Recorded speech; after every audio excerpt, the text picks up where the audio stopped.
Well, good morning again, everybody. I've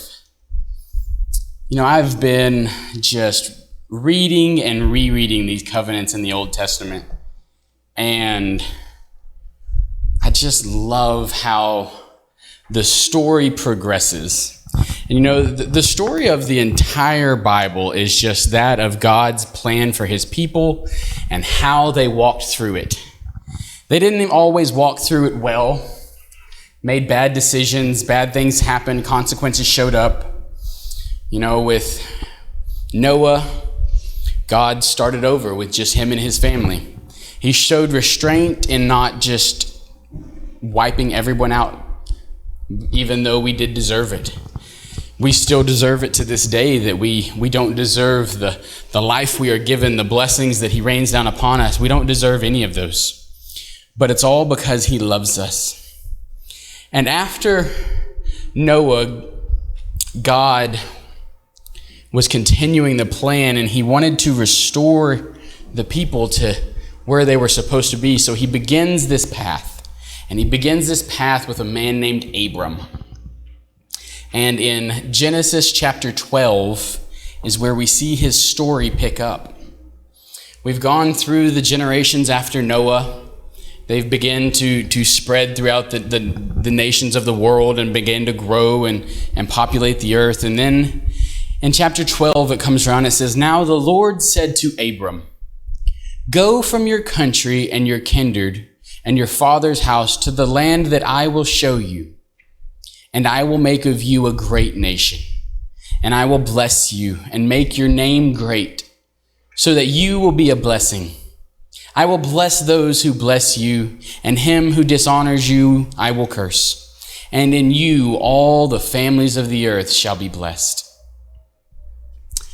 That one little section right there, that is what is known as the Abrahamic covenant. That is the promise that God made to the people of Israel. Well, not people of Israel, just to Abraham, that becomes the people of Israel. We ain't there yet. God promised Abram that if he would leave where he was and go to a land that he would show him, that he would do these things for him. And the thing that I love about it is God didn't tell him where to go. God didn't tell him what was there. All God said was, just go and I will show you when you get there. Go and I will show you where it is.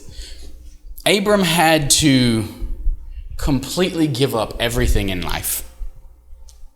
He had to leave his family. He had to leave the country he knew, the land that he grew up in, to go somewhere.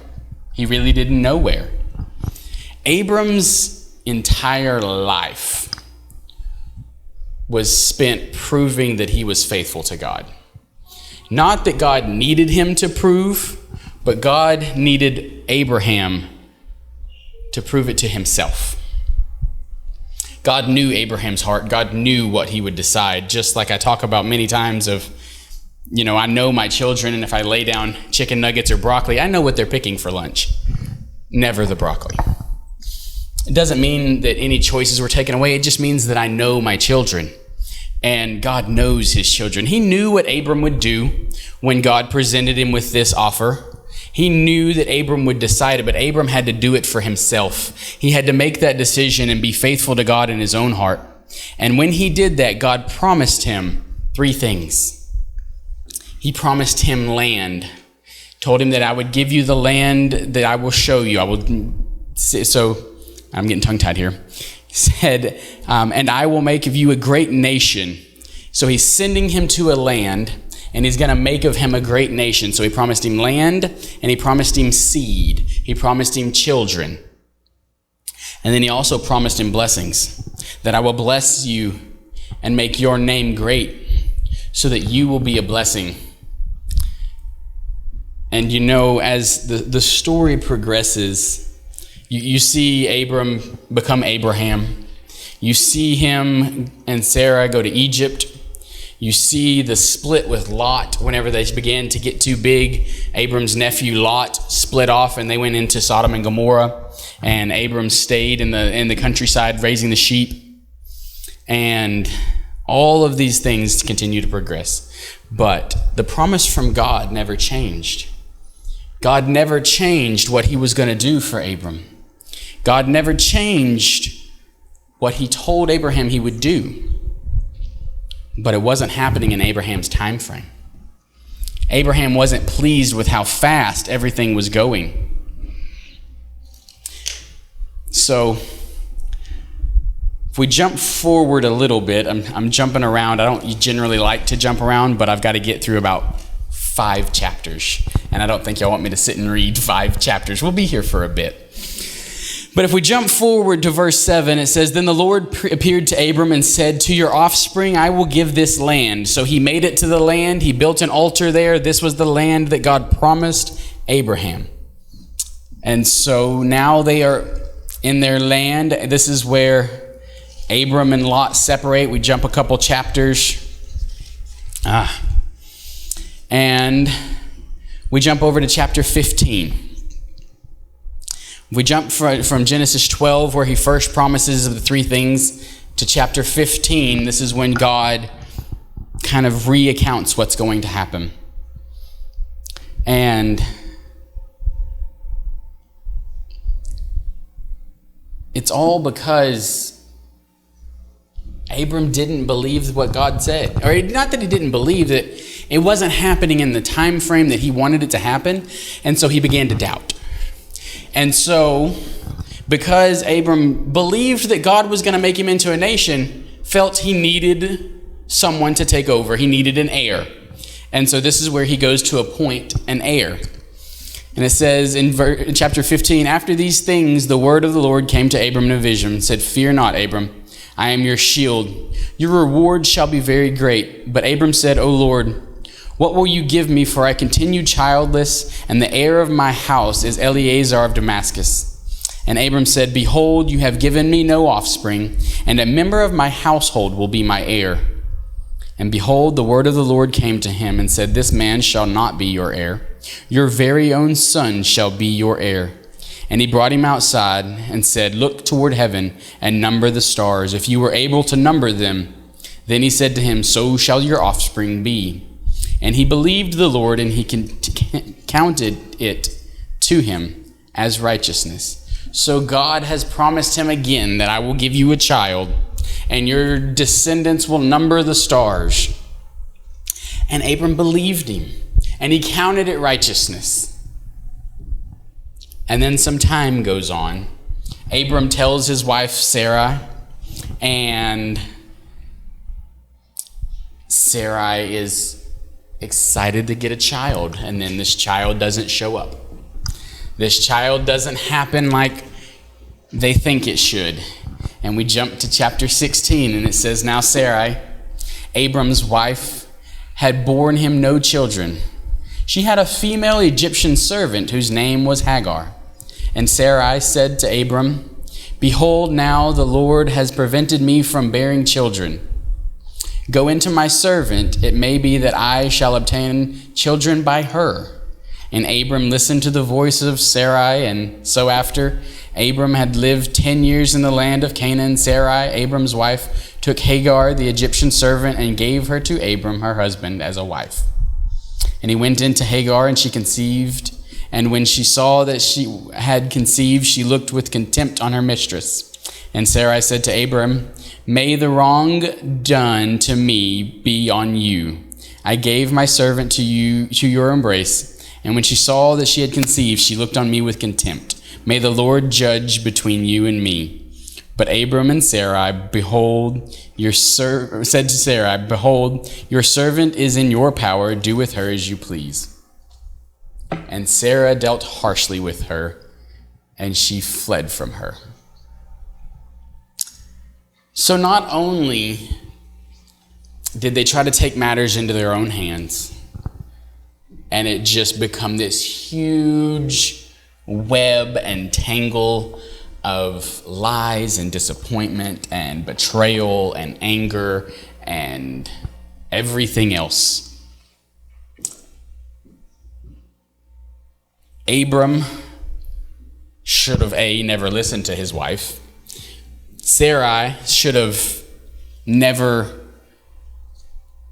turned her path from God and believed that God was keeping her from having children. Once he was with Hagar and she conceived, Hagar looked upon her mistress with contempt because she felt she should be of the same level as her because they were both wives of Abram. And then she dealt with her harshly, so Haggai ran away, which I don't blame her. So she ran, and when she ran, God stopped her and told her, he said, "Behold, you are pregnant and shall bear a son, and you shall call his name Ishmael, because the Lord has listened to your affliction. He shall be a wild donkey of a man, his hand against everyone, and everyone's hand against him, and he shall dwell over against all his kinsmen." If this isn't a truth of our decisions affect more than ourselves, when we see this story play out through history, we know that Ishmael becomes a nation. And Ishmael becomes Islam. And everything that happens from there forward of the enmity between those of Islam and those of God, of the Jews and the Christians, is a truth of history of what God said would be. That he would be, that everyone's hands would be against him, and he shall dwell over and against all of his kinsmen. So Ishmael became the father of Islam. And if you study history and read through, like I told y'all before, I've read through the Quran, which my wife asked me, "Did you read all of it?" No, I skimmed, to be completely honest. I skimmed and found the parts that I was looking for to read, and I would read before and after to understand. But Ishmael is that. He was the one that founded all of that, and then Muhammad perverted it even further. All because Abram and Sarai gave up. They gave up on the time frame and felt they had to do it themselves. God promises many things throughout the Bible, but he also makes promises to us individually, because our God is the same yesterday, today, and forever. He still makes promises to us. He still speaks to our hearts and guides us down paths for us. Now, sometimes we believe that God made us a promise that he didn't really make because we wanted it, and so it was something selfish that we told ourselves that God told me I was going to have this. And then there's times that God actually makes promises to us. And sometimes those don't pan out in the way we expected, the time frame we expected, and so we try to make it work on our own. And from own personal experience, when you try to make it work on your own, it tends to crumble. That house of cards only stands for so long. But God's promise to Abram and Sarah never went away. And God came to Sarai later and told her that she was going to have a child. And at this point, she's old. And she tells him, "I'm old. I'm not going to have children. I'm too old for that." But God's promise never changed. He promised that they would be a nation. He promised that they would have land. He promised that they would be a blessing. And the thing that I love about this is Abram ended up with 2 sons.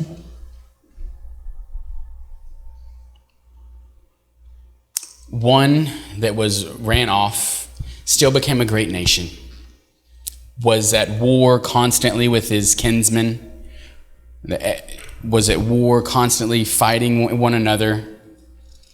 But then Abram has another child. And this was the promised child. And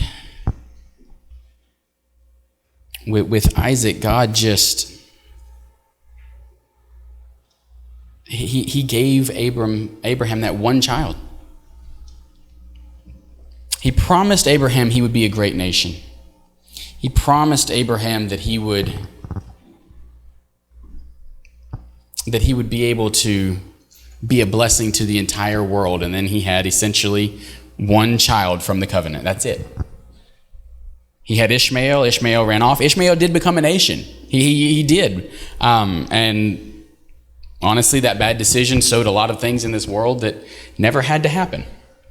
But because Abram chose to do his own way and go his own path and make things work out his own way, caused a chain of events that did affect the world.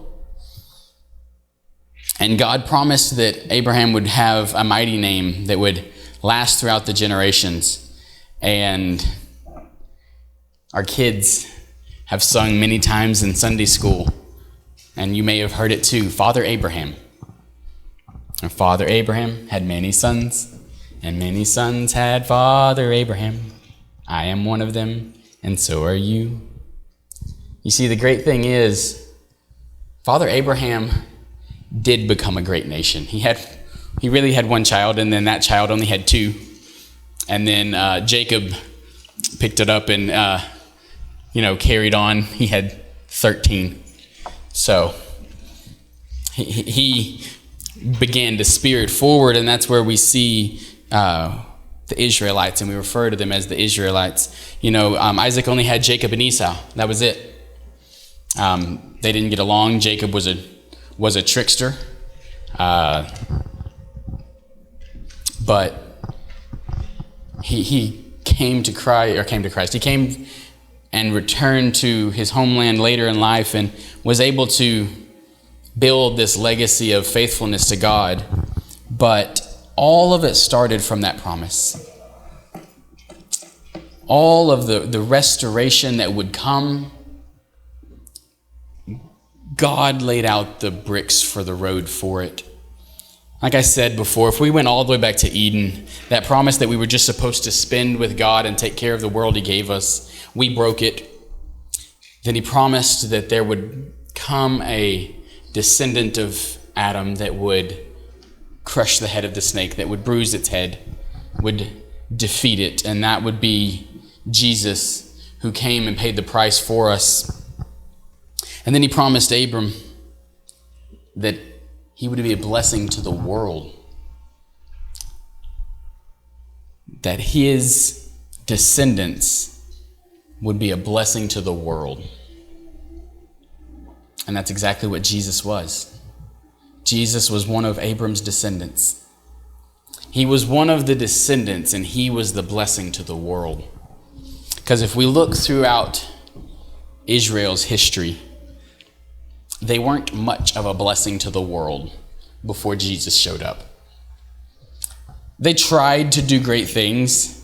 The problem is, God would give them a command and they would either ignore it, halfway complete it, or you would have an entire generation that was completely faithful, and then their kids would turn away from it. Then you would have destruction and despair, and then we would come back and forth. I love reading the book of Judges because I love that statement. And then a judge died, and then the people did evil in the sight of the Lord. And then a judge died, and then the people did evil in the sight of the Lord. Every time. It happened every time. But, kind of my theme for this is the beauty of God is his love for us. The beauty of God is what he laid out, because we've still reached a point where the only person that's had to really do anything is Noah had to build an ark, and Abram had to leave the land he was in, and then just trust God. God is promising all of these things if you'll just do these little things. If you'll just leave here and go here and be faithful to me. If you'll build this ark and bring your family and be faithful to me. It's always be faithful to me. That was the only thing we had to do in history. was be faithful to God.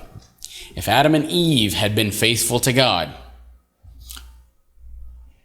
and then everybody else after that, we would still be in the garden. However, even if Adam and Eve had been faithful to God, we know that Cain and Abel probably wouldn't have. Well, at least Cain.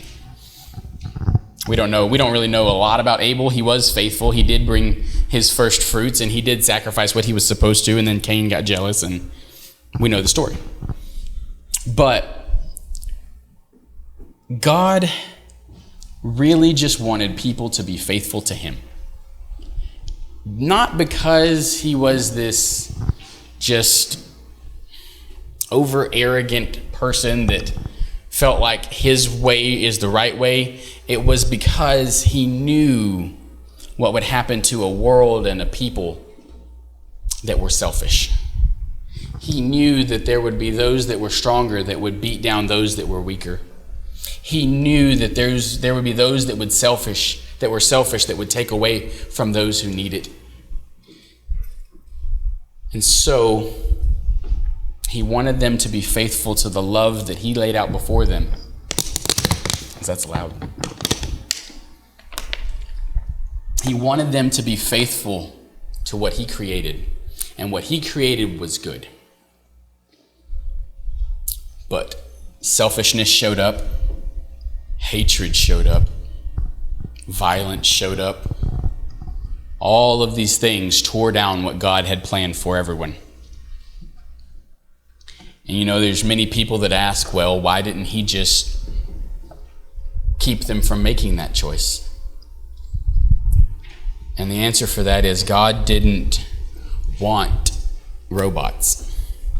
God didn't want people forced to do what he said.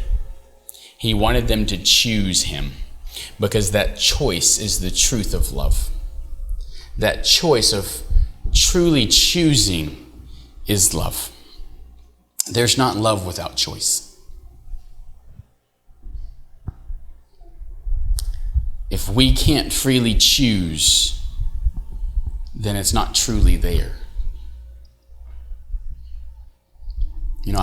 My example I bring up often is laying the plate of food before my children. They truly have a choice.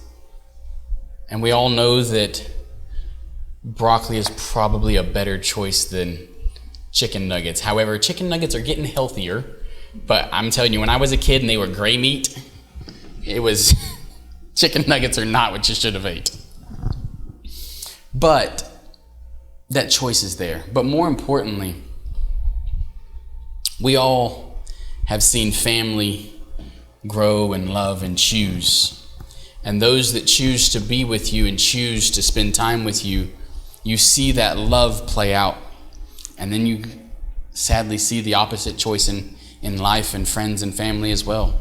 You see those that choose to turn away from you, choose to walk away from the family, choose to walk away from love that's there.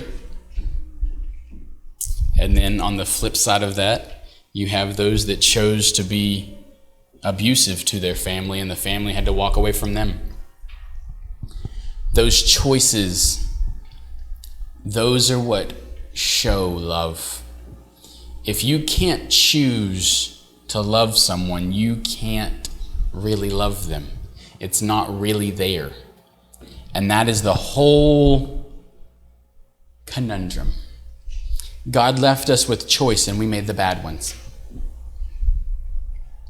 I bet we could all think back of this week and find a bad choice we made. We have that inherent selfishness. You don't have to teach children to be selfish. You don't have to teach children to be disrespectful. You don't have to teach children to tell you no.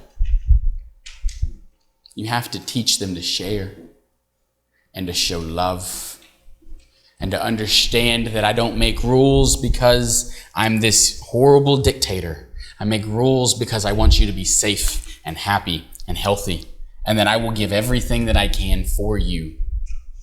But I need you to follow these rules. And that is exactly what God has done for us. He didn't give us any rules in here because he is this horrible, hateful dictator. He gave us rules to live by because he wants us to live a life that is fulfilled and loving and flourishing. And if every person in this world would live according to God's will and his love, we would never have to worry about war again. We would never have to spend another dime on defense or protection. But in turn, we could spend that money on people that need it. We could feed the people that are starving around the world. We could give water freely, clean water. That's the desire of God's heart. That's the whole point of his entire will. Is he promised us Eden, and he promised that he would give us this world so that we could take care of it, and we didn't. We broke it. So he made us another promise that he would pave the way for, and he continues to do that time after time. And in this promise to Abram, he promised him that he would make him a great nation. He promised him land, he promised him seed or children, and he promised him blessings, as long as he would be faithful to God. And we see that come to fulfillment throughout the Bible. But also the things that we never see is we never see any promise take away from anything before it. This promise for Abraham took away nothing of the promise that he made to Noah. The promise that he made to Noah took away nothing of the promise he made to Adam after the fall. And the promise he made to Adam after the fall took away nothing from the promise he made to Adam before the fall. You see, our God is the same yesterday, today, and forever, and he doesn't contradict himself. So every promise he makes, as we go through all 8 of these, none of them take away from the previous one. They add to. They add to it to perfect it. And finally, we will reach the end, and we will find the perfection in Jesus Christ. But that is the path to it. God's will for his people is that we would be faithful to him, take care of his people and the world, and love one another. That's the beauty of God. That is the beauty of his love for us. But too often we tear it down. Too often we make the selfish decision. Too often we make the decision that is going to hurt someone else. Just like Abram and Sarai made the decision for him to take the servant woman as his wife and have a child by her. And that child was to be a wild donkey of a man. And that all of his kin would be against him and he against them. And we see that time and time again. And now, when you read anything that has to do with Christians being persecuted or martyred, the biggest percentage of that comes from Islam. The biggest percentage of that comes from Ishmael's line. That never would have had to have happened if they had just been patient. You see, the whole thing with why Islam specifically attacks Jews and Christianity is because those that followed Ishmael believed that he was supposed to be the covenant child, that they were robbed of what was promised to them by God. He was the firstborn, but he was not the covenant child because he was not the child of Abram and Sarai. And that was the problem. Had they never jumped in and tried to make it work out on their own, this never would have happened.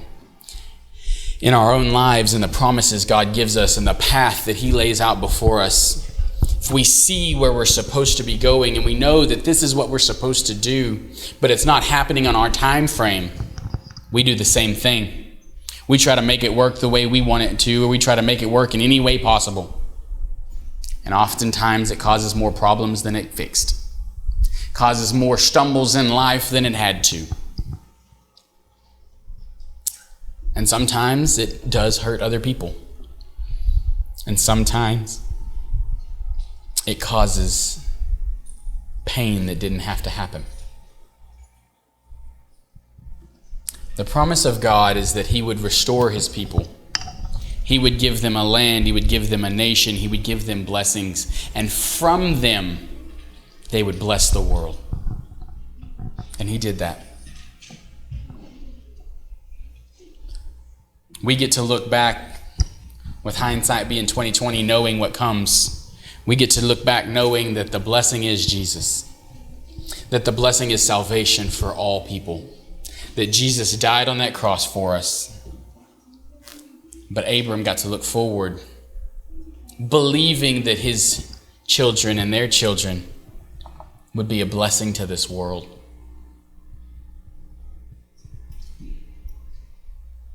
And you know, both directions are just as beautiful. They got to know that they were there for a purpose, and we get to know that he died for a purpose, and that purpose was us. And we get to spend eternity with him in heaven as long as we will receive him and be faithful to him. Same promise that happened all the way back in Eden. If we were just faithful.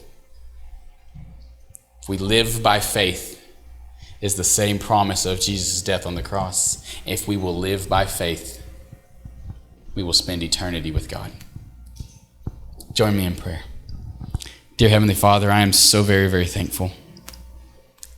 I am so thankful that you laid this path out for us. I'm so thankful that your love is so overwhelming that even though I mess up time and time again, you haven't given up on me. And you still see the impact I can make and the man that I can become. God, we love you so much. And we praise you, and we ask that you would guide us and let us just make an impact in this world for you. Let people know that we are different because we love you. And let your love shine through us. We love you and we praise you in Jesus' name. Amen.